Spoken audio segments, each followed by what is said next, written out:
Good morning students, आपका जो है स्ट्रक्चर ऑफ एटम के अगले वीडियो में स्वागत है, वेलकम है। ठीक है, तो अगला टॉपिक आपका है de Broglie dual nature of matter and radiation. अच्छा, आप लोगों को पता होगा मैटर के ऊपर एनर्जी का एक फार्मूला दिया था किसने? आइंस्टीन ने। याद है, मैंने भी बताया था, आप बचपन से पढ़ते भी आए होंगे, E = mc²। अच्छा, रेडिएशन के लिए कौन आया था? रेडिएशन की एनर्जी का फार्मूला देने के लिए कौन से साइंटिस्ट आए थे? Max Planck.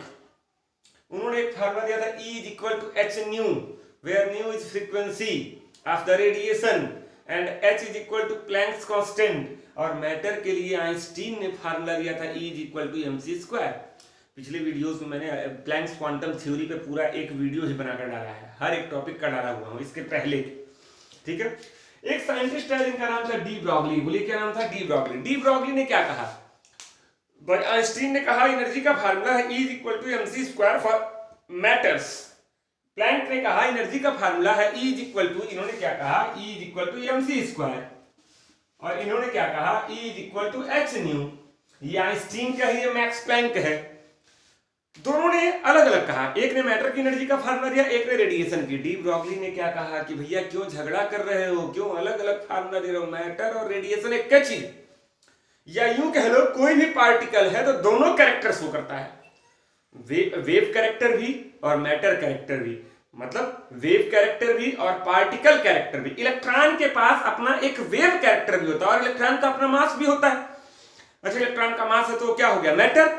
मास है तो उसका एनर्जी इससे निकाल लोगे, लेकिन उसके साथ एक वेव भी होता है, वेव कैरेक्टर भी होता है, उसके साथ उसका वेवलेंथ भी होता है। तो अगर आपको फ्रीक्वेंसी और वेवलेंथ पता है तो आप इस फार्मूले से निकाल लोगे। तो डी ब्रॉगली ने क्या कहा कि मैटर और रेडिएशन दो अलग अलग चीजें नहीं है, एक ही चीजें हैं। इन दोनों दो डबल रोल वाले प्ले करते हैं, दो कैरेक्टर हैं एक ही चीज के अंदर।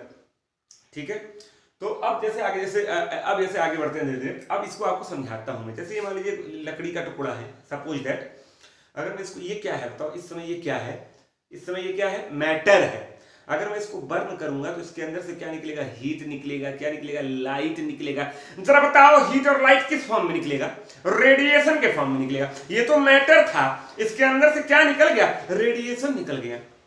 मतलब मैटर और रेडिएशन अलग अलग चीजें, इसी के अंदर रेडिएशन है। जब कोई पार्टिकल रेस्ट में होता है तो वो 100% मैटर कैरेक्टर शो करता है।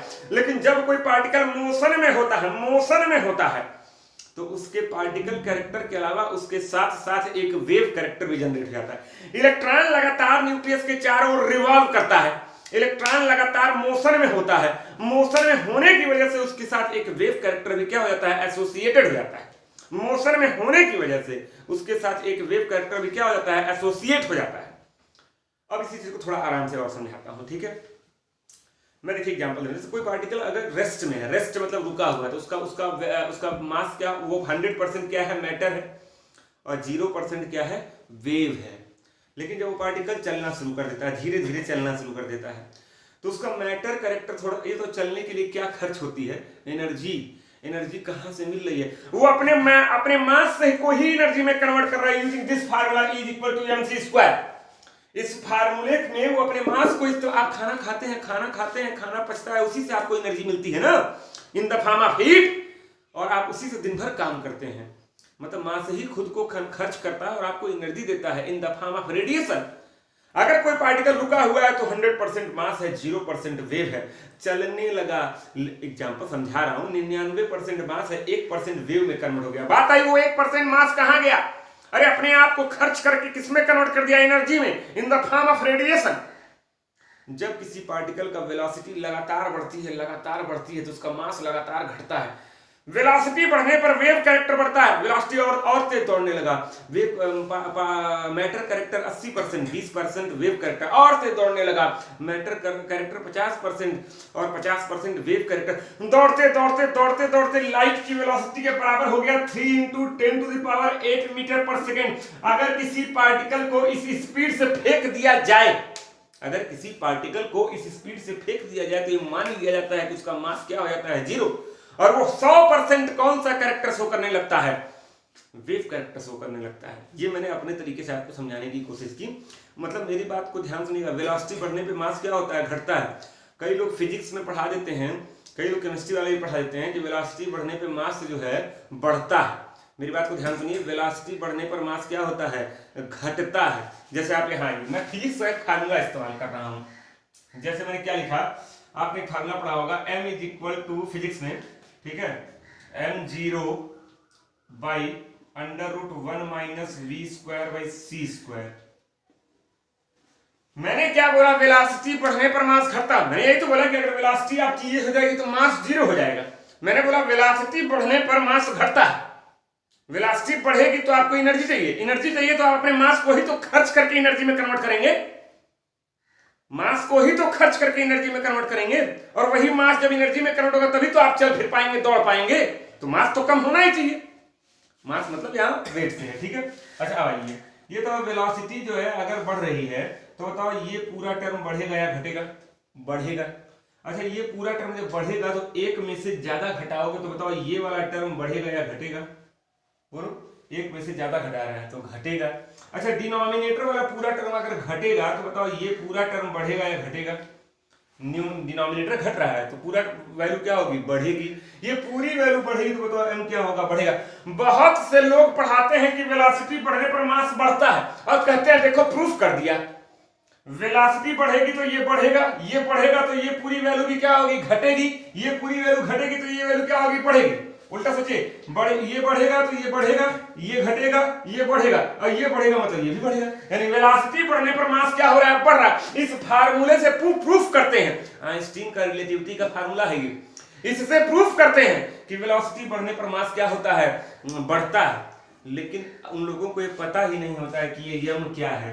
यम देखे लगे चिल्लाने मास मास मास मास मास, यम माने मास थोड़ी ना होता है।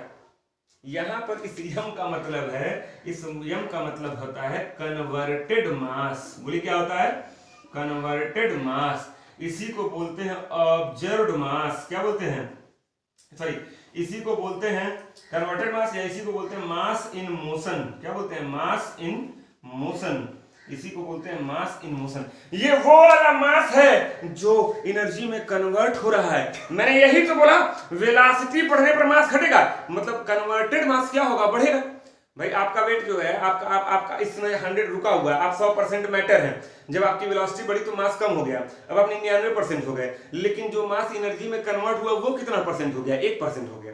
आपकी वेलोसिटी और तेज हो गई, आपका मास घट के 90% हो गया। लेकिन जो मास आपका एनर्जी में कन्वर्ट हुआ वो कितना परसेंट हो गया, 10% हो गया। तो 1 से 10% converted mass, mass in motion, motion के दौरान जो मास आपका एनर्जी में कन्वर्ट हो रहा वो बढ़ रहा है, घट रहा है, बढ़ रहा है। तो ये मास क्या है, मास इन मोशन है या कन्वर्टेड मास है।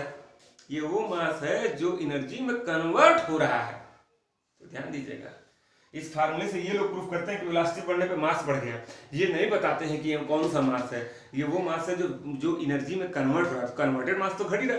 अरे भाई रोटी आया, 20 रोटी आ गया, अच्छा तो अभी 20 रोटी। जब आप खाना शुरू करोगे, मेरे क्वेश्चन का जवाब दो, जब आप रोटी खाना शुरू करोगे तो रोटियों की संख्या घटेगी या बढ़ेगी? आप बोलोगे घटेगी, मैं बोलूंगा बढ़ेगा। अबे थरिया में घट रहा है ना, 20 से 19 हो गया, पेटवा में तो बढ़ रहा है ना, 0 से 1 हो गया। तो ये थोड़ी ना पूछे थे कि पेटवा में बढ़ रहा है, थरिया में बढ़ रहा है। तो वही कंफ्यूजन यहाँ होता है। तो याद रहे मैंने क्या बोला कि जब आप खाएंगे तो रोटी घटेगी, सही बात है, 20 से 19, 19 से 18, 18 से 17। और लोग क्या बोलते हैं, जब आप खाएंगे तो रोटी बढ़ेगी, तो उनका मतलब होता है पेटवा में बढ़ेगी, 0 से 1, 1 से 2, 2 से 3। लेकिन वो ये बताते नहीं है कि पेटवा में बढ़ेगी, और बच्चे ही कंफ्यूज हो जाते हैं। तो मैंने आपको दोनों बता दिया कि वेलोसिटी बढ़ेगी तो मास घटेगा, लेकिन जो मास एनर्जी में कन्वर्ट हो रहा है वो बढ़ेगा। ठीक, तो आप लोगों को मैंने बहुत बकायदे ये समझाया। तो डी ब्रॉगली ने क्या बोला कि मैटर और रेडिएशन, जब भी कोई पार्टिकल मोशन में होता है, बात सुनिएगा, रेस्ट में नहीं, रेस्ट में है तो 100% मैटर है। जब भी कोई पार्टिकल मोशन में होता है तो उसके साथ 2 कैरेक्टर होते हैं, पार्टिकल कैरेक्टर भी और वेव कैरेक्टर भी। बेस्ट एग्जांपल है इलेक्ट्रॉन। इलेक्ट्रॉन मूव करता है न्यूक्लियस के चारों ओर, आपको पता होगा उसके साथ एक वेव भी एसोसिएटेड होती है। श्रोडिंगर ने उसी पे इक्वेशन भी दिया था, और वो पार्टिकल भी होता है, तभी तो उसका मास निकालते हैं 9.11 × 10⁻31 किलोग्राम। ठीक, अब आइए, अच्छा तो ये दोनों फार्मूला किसका है, एक के आदमी का है ना, एक के आदमी का है, 2 कैरेक्टर है, एक बार पार्टिकल एक बार वेव। तो इसको डी ब्रॉगली क्या किया, दोनों को एक कर दिए। ये थ्योरी आप नोट कर लीजिएगा पॉइंट बना के, मैंने केवल थ्योरी ओरली समझा दी, लिखा नहीं है। दोनों को एक कर दो तो ये तो ये E is equal to mc square, ये E is equal to h nu, दोनों सेम चीज है, तो mc square is equal to h nu. Nu का फार्मूला आप पढ़े हैं c बाई लैम्डा, फिर से बता दे रहा हूं, लेकिन आप पिछले वीडियो में मैंने बताया है h c by lambda. Lambda माने वेवलेंथ, c माने वेलोसिटी ऑफ लाइट, ठीक है। c एक c से एक c कट जाएगा, तो यहां से लैम्डा बराबर क्या हो जाएगा, सॉल्व कर लोगे, लैम्डा बराबर यहां बचेगा h c कट ही गया, यहां एक c कट गया, बचा mc। Lambda is equal to mc। Lambda क्या है, wavelength of the wave associated with the moving particle. h क्या है, Planck's constant 6.626 into 10 to the power minus 34 joule into second. m क्या है, मास। c क्या है, velocity of light.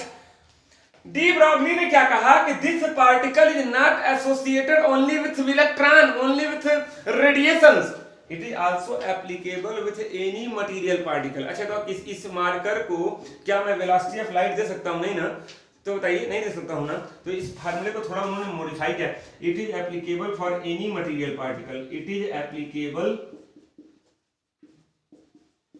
For any material. ये मैं नहीं कह रहा हूं, कौन कहा था, डी ब्रॉगली जी ने कहा था, एनी मटेरियल।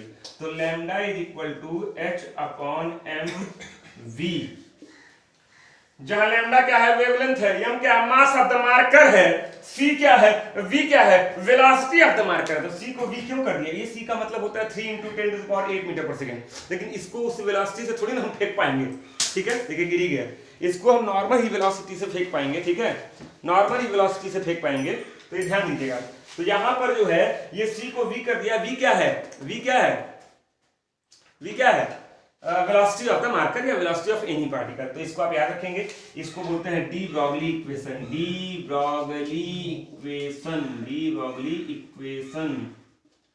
एक बार फिर से बता दे रहा हूं, lambda wavelength of the wave associated with the moving particle, बहुत बड़ा नाम है, लिख दे रहा हूं, वेवलेंथ ऑफ द वेव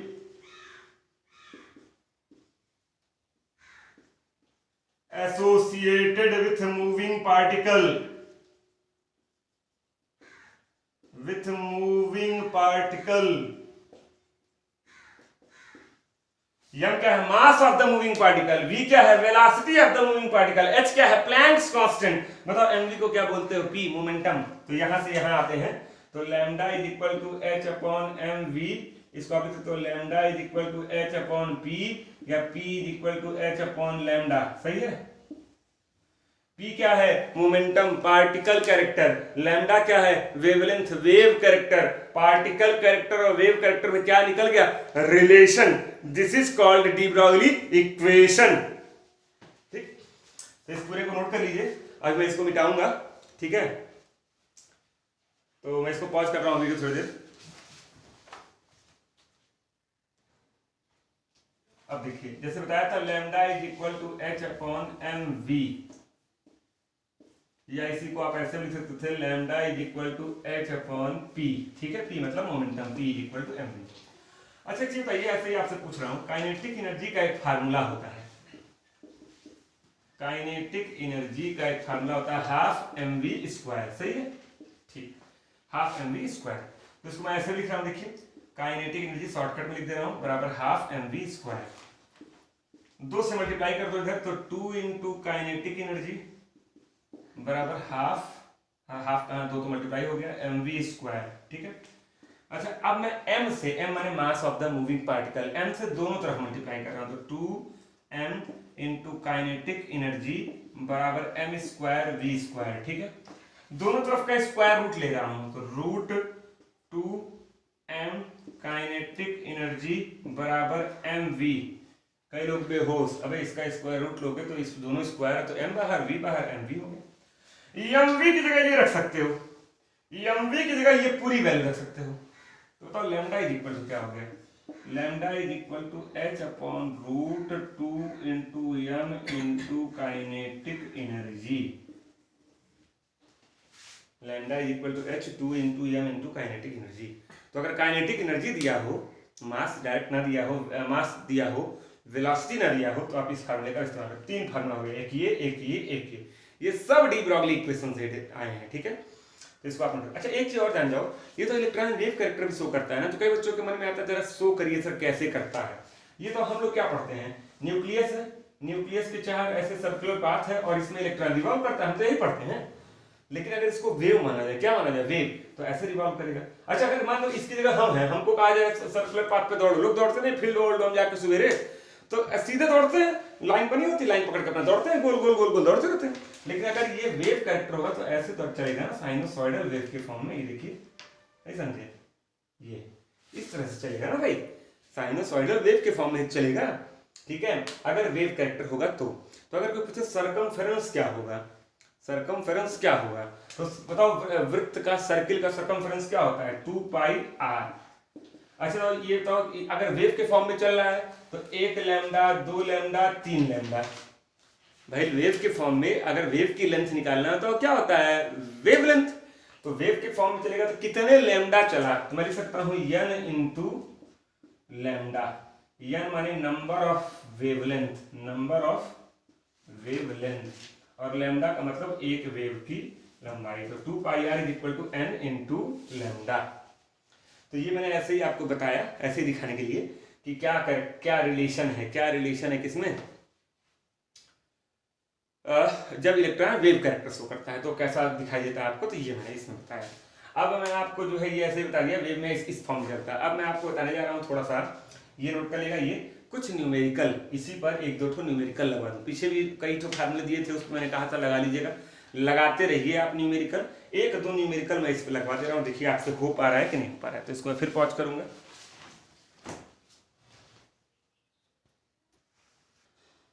देखिए जो भी मैंने आपको पढ़ाया डी ब्रॉगली इक्वेशन, उसी पर दो न्यूमेरिकल मैं आपको लगवा दे रहा हूँ, जिससे आपको लगे कि हाँ क्वेश्चन बड़े आसान होते हैं। A proton is moving with kinetic energy, kinetic energy इतना दिया हुआ है joule, find wavelength. Kinetic energy और वेवलेंथ में एक ही रिलेशन आप पढ़े हैं, पहले काम तो फार्मूला लिख लो, lambda is equal to h upon under root 2m into kinetic energy. सही है, क्या पूछ रहा है, लैम्डा। आगे इसी के सॉल्व करो, h की वैल्यू आपको याद होनी चाहिए, 6.626 into 10 to the power minus 34 joule into second, ठीक है, डिवाइडेड बाई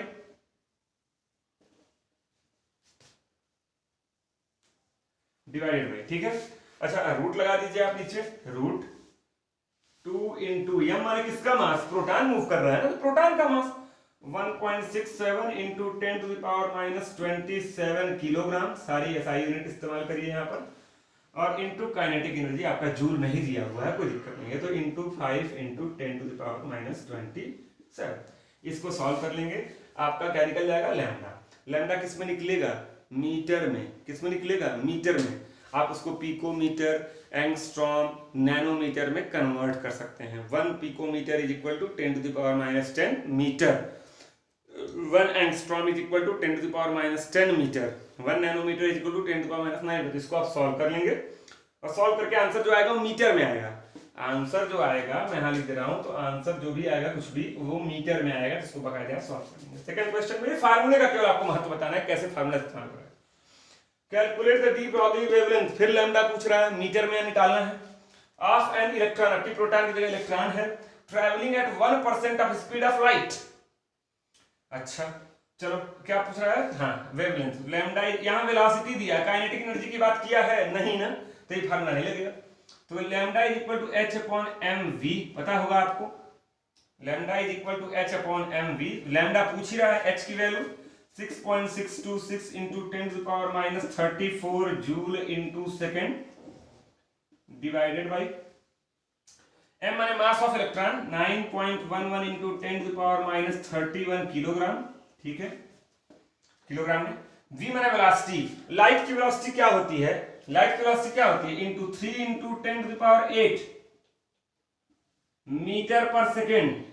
अच्छा कह रहा है कि इस स्पीड से नहीं ट्रेवल कर रहा है, इसके 1% स्पीड से ट्रेवल कर रहा है, तो इसका 1% निकाल लो, गुणे 1/100। जब इससे ये आप इसको काटेंगे तो 10 टू द पावर 6 हो जाएगा, और उसके बाद फिर आप इसको सॉल्व कर लेंगे। पावर्स बड़े आराम से कट जाएंगे, ये 31 ऊपर जाएगा प्लस हो जाएगा तो बचेगा -3, फिर यहाँ पे 10 पावर 8 से 10 पावर 6 हो जाएगा तो ऊपर जाएगा -6 जाएगा तो -9 हो जाएगा, फिर इसको आप जो है सॉल्व कर लेंगे। तो आप इसको सॉल्व कर लेंगे, ये आंसर जो आपका आएगा किसमें आएगा, ये भी आंसर किसमें आएगा, कुछ आएगा, और फिर मीटर, उसको आप फिर कन्वर्ट कर लेंगे पिकोमीटर, नैनोमीटर या एंगस्ट्रॉम में, ठीक है। तो ये फार्मूले पे डायरेक्ट न्यूमेरिकल आता है, दिखने में बड़े बड़े लग रहे होंगे, बड़े आराम से कट पड़ जाएंगे, घर बैठ के करिएगा, ठीक है।